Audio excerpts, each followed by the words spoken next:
Hi everyone, I'm Cheryl and welcome to the Sewing Room channel, and this is your tip of the week. What I have in this little container here is poly pellets, and they're little plastic beads. And what I use these for is stuffing. Now the poly pellets can come in smaller bags like this because the projects I use them in, I don't need a lot. And you can get the poly pellets at some Joann Fabrics and Crafts, or check on their website first to make sure they carry them. My Walmart didn't have them, but I did buy them on Amazon.com. So most of the time the poly pellets that I use are for projects in which I need something to stand upright. For instance, like this little gnome decoration here. So in the bottom, I have about a third to maybe a halfway filled up with the poly pellets, and it gives it weight so that it'll stand up. And then on the inside, I just use either some other polyfill stuffing. I think I used the polyfill doll stuffing. You can even take extra cotton batting if you want and fill in the rest of it.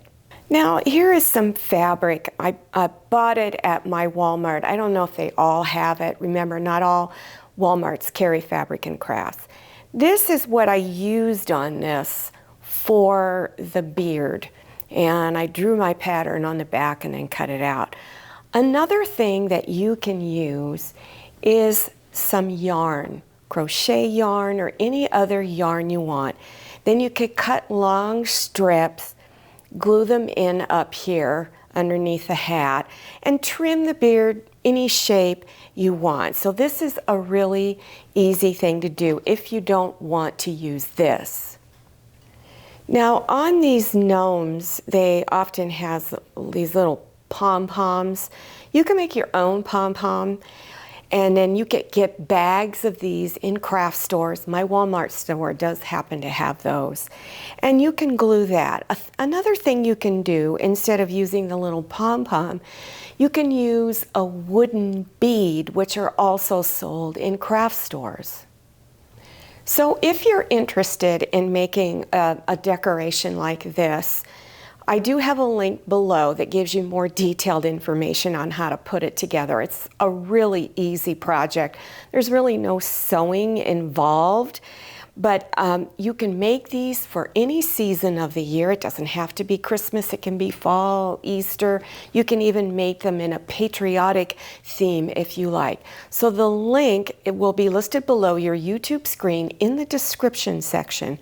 Scroll down till you see the word more. Click on it, it will stand open, and you will see the link. In this container is another product called crushed walnut shells. And you can find this at pet stores, but I did buy mine on Amazon.com because some of your stores only carry small bags, just really little.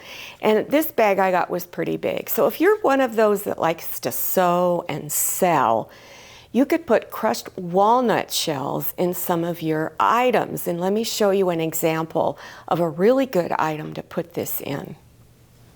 A lot of people who make pin cushions prefer the crushed walnut shells. Supposedly, it's supposed to sharpen the tip of your pins and needles every time you stick it in.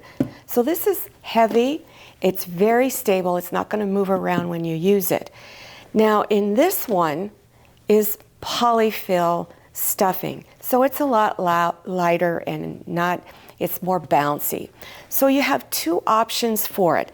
So you could, if you wanted to, just put some walnut shells, first put a little bit of polyfill stuffing in it, and then add some walnut shells on the top layer. So when you make your pin cushion, it doesn't matter what type it is, you want to leave a small hole in one of your seams, and then place your pin cushion in a container that will capture the crushed walnut shells as they don't fall into the pin cushion, because it's kind of messy. And then you could even make a little funnel out of paper, roll some paper up, stick the funnel inside that opening and insert it in there. But I think if you're going to make the pin cushion with crushed walnut shells, I would fill the whole thing in. This is an apron tutorial, and I have lots of different fabrics on it that I embellished it with. Straps are out of one fabric, the bib another fabric. I wanted you to look at the pockets because this pocket is really easy. Normally, when I make pockets for an apron, I make 2 squares or 2 rectangles, stitch it on each side, and that's my pocket.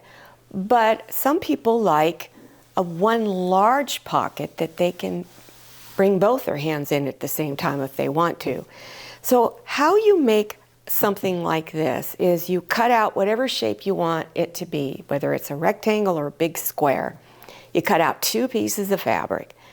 You trim the corners off to where it's easy to get your hand in. Then you bring those 2 fabric pieces together and bring front sides of the fabric, or the pretty sides. Before you lay it down onto your apron, you're going to stitch close to the edge around all of the edges. Then place it down on your apron. Stitch along the 2 sides, along the bottom, and up here at the top. And that's how easy it is to add one giant pocket to an apron. If you're interested in this apron tutorial, because you want straps like this on it, then I'll have a link below your YouTube screen in the description section. Now, I know a lot of you don't have time. You work or you're really busy with family situations. This is a nice solution for making a quick apron. The basic part of the apron is already made, and all you have to do is embellish it if you want. Now, I got this at Walmart. There's 3 aprons in this project. I've used these to put embroidery designs on them. But that pocket I just showed you, you can also put it on an apron like this. Embellish this for any particular season. I've even made my own rickrack and put it down at the bottom. I made kind of a Christmas themed one. So these are great for those of you you don't have a lot of time, but you don't mind adding a little bit to it. You can give it out as a gift or use it for yourself. Well, I hope you enjoyed this tip of the week and that you've learned something new. I also hope I've inspired you to try some of these projects. Watch those tutorials because you will learn a lot. Even if you're not interested in that particular project, many of the techniques you learn in one tutorial, you can apply to another tutorial. So the more you watch and watch the whole video, the more you're going to learn and the easier sewing and craft projects will become for you. Now make sure you check out those links below your YouTube screen in the description section. Remember, scroll down, click on the word more, and it will expand open. Also, don't forget to follow me on Instagram and make sure you check out my Facebook page. Thank you so much for watching. I'll see you next time, and happy sewing.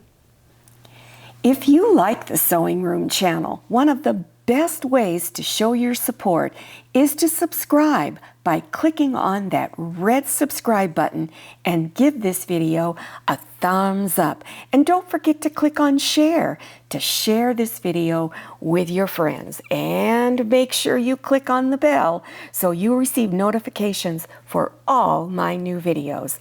I'm Cheryl, this is Manny, and this is Scotty. See you next time.